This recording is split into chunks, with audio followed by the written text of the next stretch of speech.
ఈ పేపర్లో ఏమని ఇచ్చారు? ఫ్యూచర్ సిటీకి అడ్డొస్తే తొక్కుడే, బంగారం కన్నా రంగారెడ్డి జిల్లా భూములకే ఎక్కువ విలువ, కబ్జాల వల్లే కాలనీలోకి వరద నీరు, CM Revanth Reddy. FCDA office ప్రారంభోత్సవంలో ఈయన మన ముఖ్యమంత్రి రేవంత్ రెడ్డి గారు మాట్లాడుతున్నారు. వాస్తవానికి రంగారెడ్డి జిల్లా భూములు బంగారం కంటే కూడా చాలా విలువైనవి. బంగారం ఏంది ఎక్కడి నుంచి అన్నా పెరుక్కుంటూ వస్తుంది. తోడుతూ ఉంటే బంగారు నిక్షేపాలు వెళ్తూనే ఉంటాయి.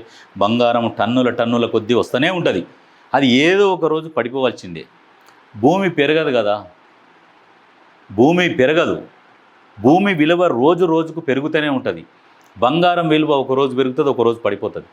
ఇంకా ఎక్కువ ఉత్పత్తి అయిన కొద్దీ పడిపోతుంది. రాను రాను ఇంకా బంగారం అనేది పుష్కలంగా దొరుకుతుంది, కానీ భూమి దొరకదు. అది గుర్తుపెట్టుకోరు. అది గుర్తుపెట్టుకొని ఎవరైనా పెట్టుబడి పెట్టాలనుకుంటే ఇవాళ పెరగకుండా భవిష్యత్తులో మాత్రం ఖచ్చితంగా పెరుగుతుంది. దాని మీద పెట్టుబడి పెట్టుండి, బంగారం మీద తీసేయిర్రి. ఆ బంగారం మీద పెట్టుబడి వేస్ట్. భూమి మీద పెడితే బంగారం కూడా అసలు దాని దరిదాపులో కూడా పనికిరాదు. అది గుర్తుపెట్టుకోరి. ఆ రకంగా పెట్టుర్రు అని చెప్పేసి క్లియర్గా చెప్తున్నాడు.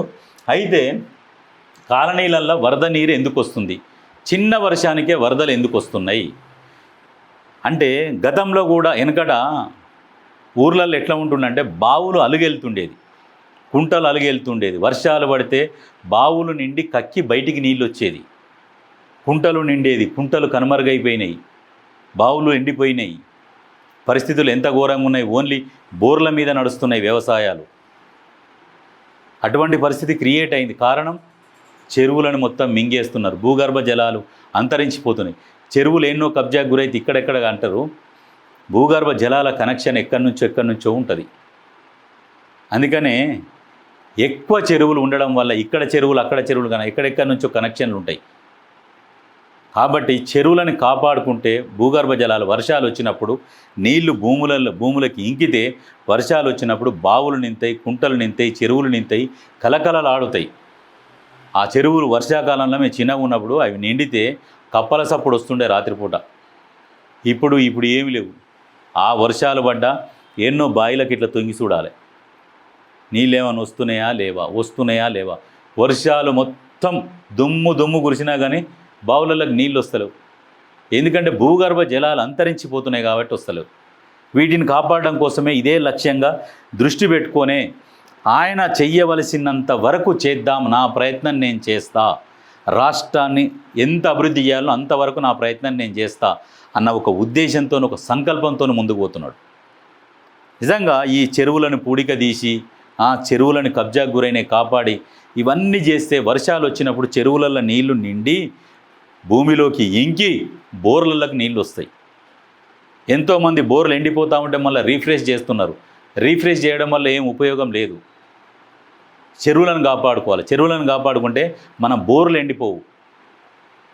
ఎన్ని నీళ్ళు, కృష్ణా వాటర్ అంటారు, గోదావరి వాటర్ అంటారు, ఎంత సరిపోతాయి తాగడానికి? సరిపోవు. భూగర్భ జలాలు అంతరించిపోకుండా కాపాడుకోవాలన్న ఒక లక్ష్యంతో ఈ చెరువులని పూడిక మొదలు పెట్టుకుంటు. ఈ చెరువుల పూడిక తీయడం వల్ల ఆయనకేం లాభం వస్తుంది? ఆయనకేం లాభం రాదు. నాకెందుకు లేని సైలెంట్గా కూర్చున్నాడు అనుకో, సరే నేను ఉన్న రోజులు ఒక 10 సంవత్సరాలు ఉంటానేమో, 10 సంవత్సరాలు నేను పరిపాలించుకొని నేను బయటపడిపోతా, నేను కూడా 4 రూపాయలు సంపాదించుకొని కూర్చున్నాడంటే తరతరాలు ఏమున్నది నిమ్మలంగా కూర్చొని తినొచ్చని ఆలోచన ఆయనకుంటే ఇవన్నీ పనులు ఎందుకు చేస్తాడు? ఫ్యూచర్ సిటీ అని, మూసి ప్రక్షాళనని, చెరువుల కోసం అని హైడ్రా తీసుకురావడము, ఆ ట్రాఫిక్ సమస్యలు తలెత్తకుండా ఫ్లైఓవర్లు, అండర్ పాస్లు ఇవన్నీ వేయాలి. ఈ రకమైన ఆలోచన ఎందుకు వస్తుంది? ఆయనకు అవసరమే లేదు కదా. ఏదో అయినా అసలు రైతు భరోసా ఒక్కటి వేసేస్తా, ఇవన్నీ పెట్టుబడులు పెట్టకుండా పెట్టుబడి పైసలు తీసుకుపోయి వాళ్ళకి వేసి కూర్చుంటా, ఇక మళ్ళీ ఇంకోసారి గెలుస్తా అన్న ఆలోచన ఉంటే చేయవచ్చు. అట్లా కూడా చేయవచ్చు. గత పాలకులు అట్లనే చేసిరు. ఇవన్నీ ఏం చేయకుండా ఏం చేశారంటే ఉన్న పైసలతోనే ధన రైతు బంధు చేసుకుంటా సైలెంట్గా కూర్చున్నారు. ఏ దూరదృష్టితో ఏ ఆలోచన చేసుకుంటా రాష్ట్రాన్ని అభివృద్ధి చెయ్యాలన్న ఆలోచన లేకుండా ఈ పనులు చేసిరు. ఈ పనులు చేస్తే జనాలు ఏమనుకున్నారంటే, అరే మాకు రైతు బంధు పడుతుంది కదా, రైతు బంధు ఒక్కటే చూసుకున్నారు. మరి రాష్ట్ర భవిష్యత్తు ఎవరు చూసుకోవాలి? రాష్ట్ర భవిష్యత్తు గురించి కూడా ఆలోచన చేయాలి కదా. ఇప్పుడు ఈయనేమో దోసుకపోతున్నాడా? ఏం లేదు. ఇప్పుడు ఏం చేస్తున్నాడు? పెట్టుబడులు పెడుతున్నాడు. మహిళలను కోటీశ్వరులను చేయాలి ఆ లక్ష్యంగా అదొకటి ముందుకు తీసుకుపోతున్నాడు. మహిళలకు ఇబ్బంది కలగకుండా వాళ్లకు మీకు ఫండ్స్ ఇస్తాము, మీరు పరిశ్రమలు పెట్టుకోండి, రెడీ చేసుకోండి, మీరు బాగుపడండి, ఈ రకంగా చెప్పుకుంటూ వస్తున్నారు. రైతులకు ఏం కావాలి? 24 గంటల కరెంట్ ఉంటే రైతు పంటలు పండించుకోగలుగుతాడు. ఇంతకుముందు రైతు బంధు అని చెప్పేసి రైతు బంధు వేస్తే ఏంది, సంవత్సరానికి 75,000 కోట్ల రైతు బంధు ఇస్తుండే. అందులో ఏమైంది, 25,000 కోట్లేమో అసలు పేదలకు పోతుండే, మిగతా 50,000 కోట్లు అంతా భూస్వాములకే.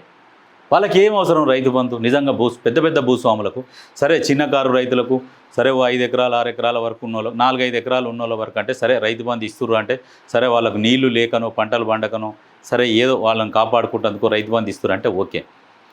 20 ఎకరాలు 30 ఎకరాలు 100 ఎకరాలు ఉన్నోళ్లకు రైతు బంధు ఇచ్చి తెలంగాణ ప్రజల సొమ్మట్లా పంచుకుంటూ పోయితే ఎట్లా? భవిష్యత్తు ఏమున్నట్టు ఆలోచన? భవిష్యత్తు మీద ఆలోచన లేక మళ్ళీ అధికారం కోసము ఇటువంటి అలవాటు చేసిండు అన్నట్టు. ప్రజలని సోమరిపోతులను చేసిండు. ఎవరంటే కేసీఆర్ సోమరిపోతులను చేసిండు. ఏం చేసిండు? దళిత బంధు అని, బీసీ బంధు అని, ఇవి కొన్ని పైసలు ఇవ్వాలి, ఇచ్చేసి ఇక వాళ్ళు ఏమైనా చేసుకోమనాలి, మళ్ళీ వాళ్ళు ఈ కథం చేసుకుంటారు, మళ్ళీ అవి కట్టరు, మళ్ళీ వాళ్ళకి ఛాన్స్ ఉండదు. ఈ రకంగా ఇవి చేసే బదులు పెద్ద పెద్ద పరిశ్రమలు స్థాపించి ఆ పరిశ్రమల ద్వారా వాళ్ళకు ఉపాధి కల్పిస్తే నీ బీసీ బంధు, నీ దళిత బంధు, నీ గోశిల బంధు, నీ గొర్రెల స్కీములు, బర్రెల స్కీములు ఎవరికి అవసరం? మనకి ఉపాధి ఉంటే నీ స్కీములు ఎందుకు, లొటపి స్కీములు?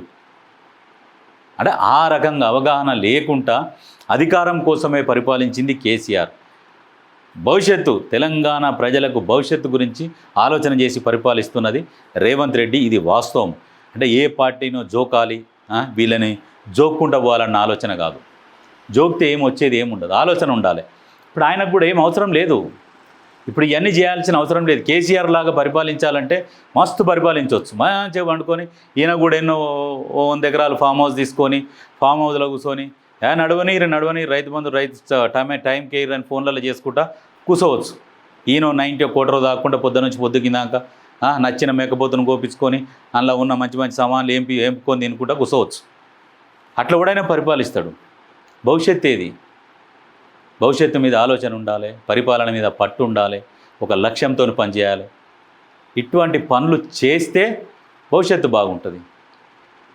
ఏమి లేకుండా ఇక ఎట్లనో పరిపాలించుకుంటూ పోదామంటే అవసరం లేదు. అందుకనే నిత్యం 18 గంటలు పని చేసుకుంటా ప్రతిసారి అభివృద్ధి పనులకు శంకుస్థాపన చేసుకుంటా ఏం అవసరం? సంపాదించుకోవాలంటే కూర్చొని సంపాదించుకోవచ్చు, మళ్ళీ ఎలక్షన్ల టైంలో ఖర్చు పెట్టుకొని మళ్ళీ గెలిచి ఎలక్షన్లలో ఉండొచ్చు. దీన్ని అన్నీ సమానంగా ముందుకు తీసుకుపోతున్నాడు చూడు. చాలా కష్టమైన పని ఇది. ఆలోచన చేయండి, మీరే ఆలోచన చేస్తే మీకు అర్థమవుతుంది.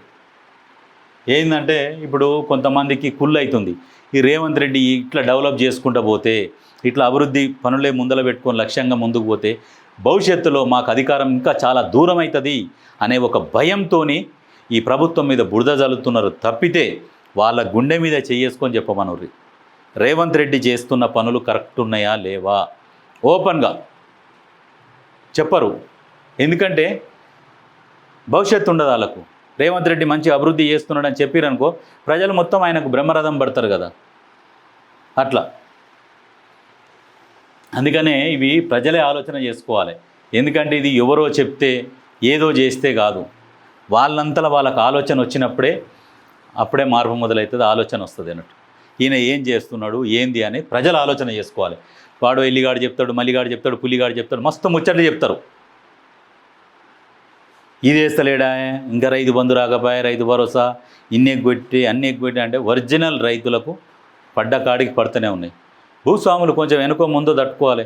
రాష్ట్రాన్ని అభివృద్ధి పదంలో దూసుకుపోతున్నప్పుడు కొన్ని లేట్ అవుతుంటాయి, వెనుకో ముందో అవుతుంటాయి, వెనుకో ముందో చేస్తారు. కొంచెం మనకు కూడా ఓపిక ఉండాలి. ఎందుకంటే ఇప్పుడు ఖాళీగా కూర్చుంటలేడు కదా. ఖాళీగా కూర్చొని ఉంటే మిగతా పనులు ఏం మొదలు పెడతలేడు అన్నప్పుడు మనం విమర్శించాలి ప్రభుత్వాన్ని. ఉన్న పథకాలు ఇవ్వకుండా కొత్త పనులు ఏం చేయకుండా ఉన్నప్పుడు అప్పుడు ప్రభుత్వాన్ని విమర్శించాలి. ప్రతిరోజు ప్రతిసారి ఏదో ఒక అభివృద్ధి పనులకు శంకుస్థాపన చేసుకుంటా మొదలు పెట్టుకుంటా ప్రజలల్లో నిత్యం ఉంటూనే ఉన్నాడు కదా. మనం కూడా ఆలోచన చేయాలి కదా. మనమే అదొక కుటుంబం అనుకోరి, ఓ కుటుంబంలో కుటుంబ పెద్ద కష్టపడుతున్నాడు, కొన్ని పండగలకో దానికో దీనికో మన అవసరాలు తీర్చలేకపోతున్నప్పుడు అప్పుడు ఏం చేస్తున్నాడు, మిగతా వాటికి పెట్టుబడి పెడుతున్నప్పుడు మనం ఏం ఆలోచన చేస్తాం, అరే మనోడు ఈసారి పెట్టుబడి దాంట్లో పెట్టిండు, ఈసారి మనకు ఈ ఖర్చులు తగ్గించుకోవాలన్న ఆలోచన వస్తుందా రాదా కుటుంబంలో? అట్లనే అనుకోవాలి. ఎనుకో ముందు ఇప్పుడు ఆయన ఏం అవినీతి చేస్తున్నాడా, అది కూడా ఆలోచన చేయరు. అవినీతి లేదు, ఏమి లేదు, అభివృద్ధి పనులు చేసుకుంటూ పోతున్నాడు. కానీ ఈ ప్రతిపక్షాలు ఏదైతే బురద జల్లుతున్నాయో వాటిని నమ్మకండి. మీ అంతలా మీరు ఆలోచన చేసుకున్నప్పుడే మీకు అర్థమవుతుంది. సొబ్కా సున్నా అప్నా గానా అంటే ఎంతోమంది చెప్తుంటారు, వినాలి. కానీ మన ఆలోచన మనకు ఉండాలి. అది